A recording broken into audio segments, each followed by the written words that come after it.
So we've never all really physically been together like this before, physically, which is hard to believe, right? And again, it's so clear just the depth of what has transpired over these years. It's a really, really special connection. The project is 11 years old. The genesis of the project was the first 2 days of August, the summer of 2014. Because what was going on, there's a nonprofit in Mississippi whose entire mission is to tell the story of Emmett Till. And they had been trying for years to tell the story through the sites where the tragedy unfolded. And they were putting up roadside markers at each of the sites where the tragedy happened. And these signs were subject to vandalism. The signs were shot. They were defaced with acid. They were thrown into the river. They were pulled out of the ground with pickup trucks. They were run over with cars. Like the vandalism was targeted and it was persistent. And by July of 2014, it was obvious that we needed a new strategy for how to tell the story. My hope for this project is that it carries its legacy infinitely. Because, we live in a time where many of the history of the civil rights movement, the struggle, the sacrifice that was made in order for there to be equity, for there to be what's now called diversity. Those sacrifices aren't really known, certainly not firsthand, by today's generation.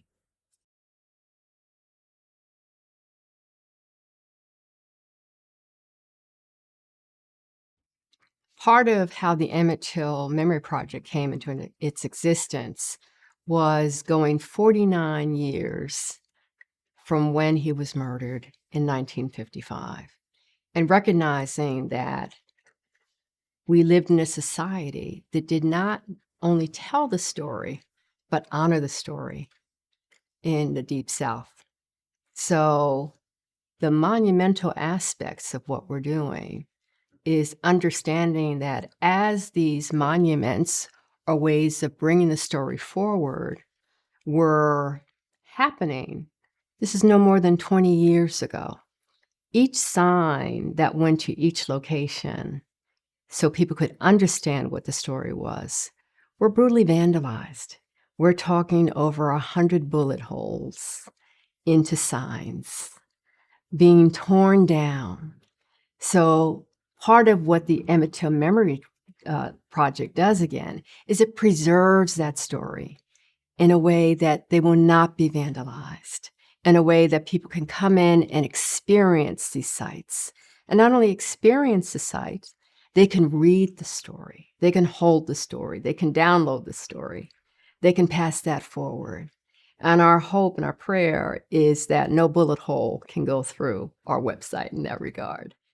Emmett Till was a 14-year-old African-American boy who was living in Chicago. And in the summer of 1955, he took a vacation with his family from Chicago to the Mississippi Delta. 3 days after he arrived, he whistled at a white woman named Carolyn Bryant at a rural grocery store in the Delta. 3 days after he whistled, he was kidnapped by Carolyn's husband, his half-brother, and some accomplices. 3 days after he was kidnapped, his body was discovered floating in the Tallahatchie River, weighed down with a 75-pound cotton gin fan that had been affixed to his body with a length of barbed wire. A month after the body was discovered, 2 white men stood trial in Sumner, Mississippi for the murder of Emmett Till. It will surprise no one that he was acquitted, despite the fact that every juror later went on record saying that they knew the men had killed Emmett Till. A month after the trial, an activist from Mississippi named T.R.M. Howard, who housed the Till family during the trial. So Howard gets in his car, he drives from the Mississippi Delta to Montgomery, Alabama, and he tells the Emmett Till story from the pulpit of Dexter Avenue Baptist Church. And in the front row that night were two people who everyone knows. First, Dr. King was in the audience that night, and second, Rosa Parks was in the audience that night.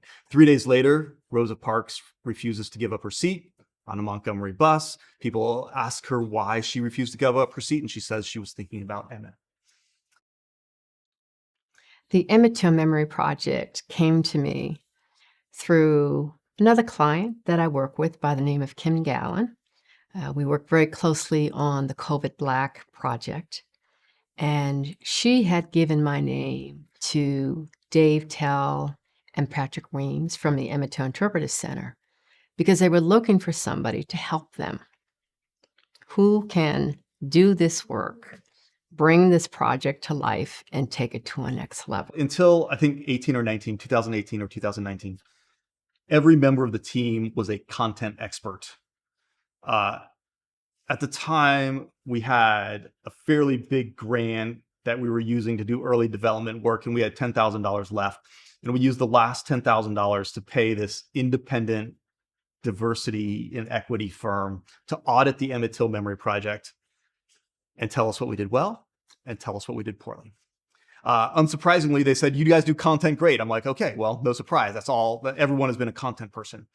But they said our design was really bad. They said it was too wordy. They said the app itself was hard to navigate. They said the words felt like they had been written by a middle-aged white man. Well, okay, well, I wrote them. So, but it was like, that was really like this moment to me where I knew I needed help, not just in a fact-checking sort of way, but like if this project was going to thrive and if it was really going to bring the story to the masses, I needed expertise that I didn't have. And so eventually, through some friends, I reached out to Renee Payne at the Rhode Island School of Design. And Renee brought a team of her current and former students together. And it was the first time I had ever worked with people with the training in design. And I got to say, it just revolutionized the project. And it's not easy. I mean, I can show you what it used to look like and you can compare it and it will look like two different projects. And it's exponentially better than it used to be. So I'm so grateful for RISD. So my hope with the way that individuals approach, experience this project, and possibly learn about the Emmett Till story for the first time. I mean, there was an experience I had as a child in which I remember pretty clearly how I learned about Emmett Till's story growing up. In my house, we had a book about the civil rights era, and there was like a spread that showed that famous Jet magazine cover of Emmett Till at his funeral. And I just remember, I was in elementary school at the time, and just like the visceral reaction of just like complete like terror and just like disdain and just like, in that moment being a young child, like being reminded of what my Blackness means in this country, right? Or can mean. So with that I guess whole ball of emotion and experience, I would really hope that our project, of course, can be a carrier of history, a carrier of information, but can also viscerally have someone be able to react in that way.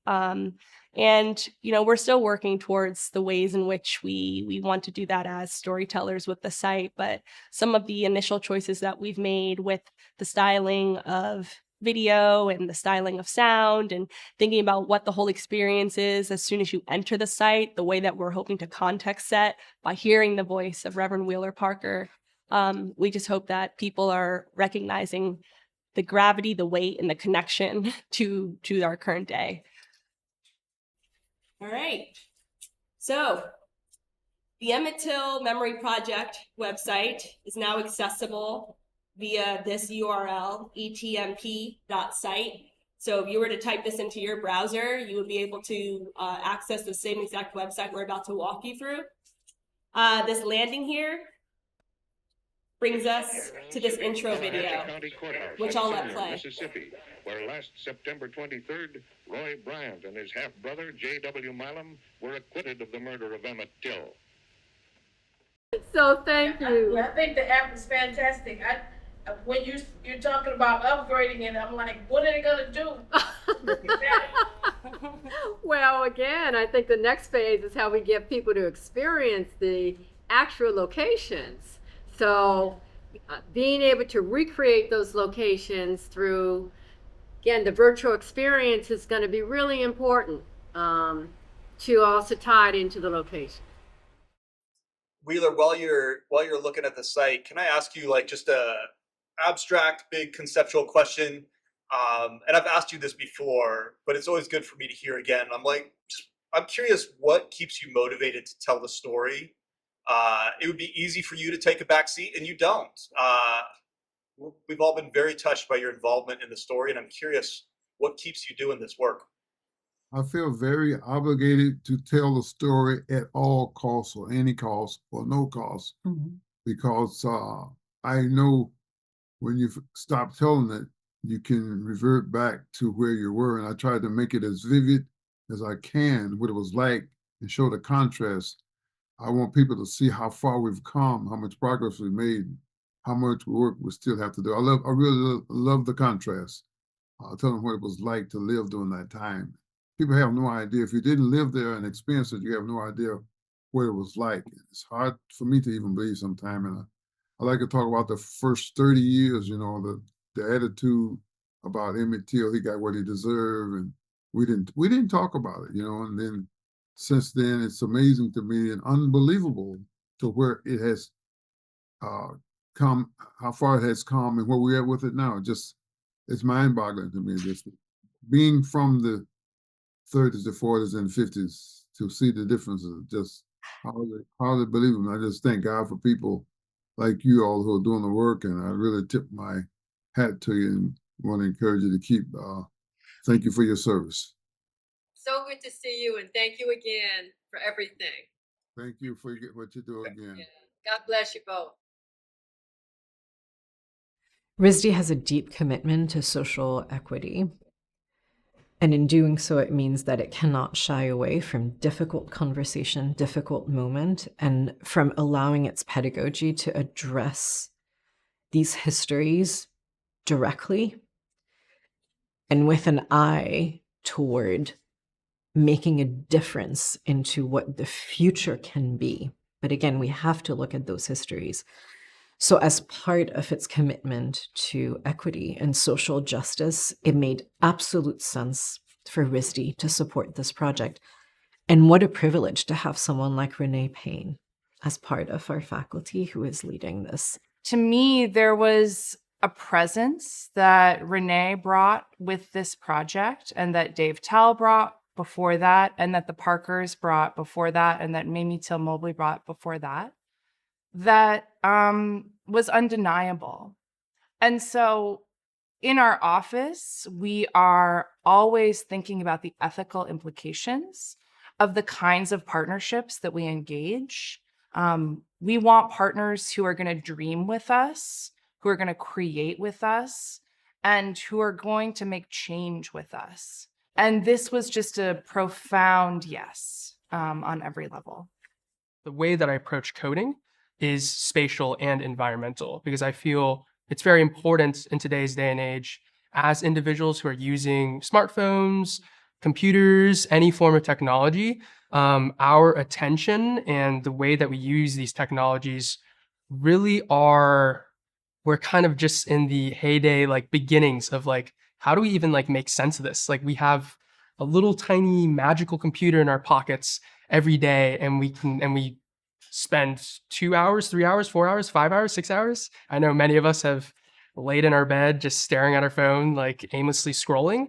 So really one of my dreams is imagining like what is a sort of computer interface that aligns with people's intentions and is also kind to people's attention, in the way that how do we give people autonomy when they're actually viewing these things? So instead of moving away from the sort of paradigm of optimizing people's attention and keeping them almost like captive, using these like techniques to, subtly capture their attention to stay on it, instead giving them autonomy and using the same way that, like, if I enter a building, you are capable of like looking at a door and choosing to open that door. To be honest, being a part of the project has been great as someone who's not only an audience member, but also like a designer, because I think oftentimes when I and the team were conceptualizing what the project would be, we were asking ourselves questions like, what would be appropriate to place here? Like, how would my experience be aided with, say, a sound or like a visual or a message or a word or, snippets of archival moments, right? And every time we were going to our weekly meetings and thinking about like how we wanted to progress and push the project forward, we were always thinking about ourselves as, of course, designers, right? Which, was our roles, but, particularly as the audience that this was intended for, and like, how would we be most enticed by this, right? And we got national park funding last year to create the first half of the website. We don't yet have the funding to create the immersive version of the website, and we don't have the funding to create the smartphone app. And that last part hurts because the app was the birth. And a lot of people say, Dave, why do you need an app if you have this amazing website? Well, here's the reason, because the whole point this project exists is so people can walk in, 300 of them unannounced a year, can walk in to the storefront of the nonprofit, download the app, and then visit each of the sites on their own and get to experience it. So that's still in the future. I feel like at times I talk to Mamie Till Mobley. I feel like she is somebody that I just connect with, some ways channel in saying, please let me get this right for you. Let me get this right for you. A mother,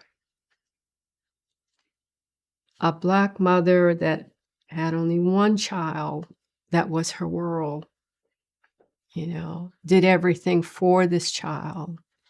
And as every Black mother knows and understands, we just don't tell our children to go out without being aware of where they are. I know that feeling as a mother, and that resonates me more than anything.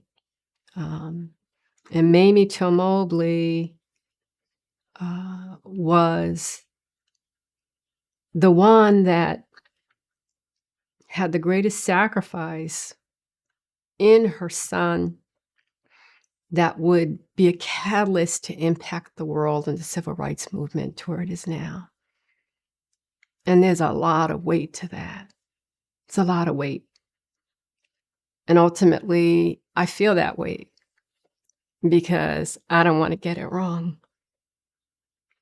and do whatever I can to honor not only Emmett, but who she was as a mother for her son. And not just who Mamie Till Mobley is as a mother for her son, but so many that have lost their lives brutally to violence, to racism. So many that are not known. This is their story. This honors them.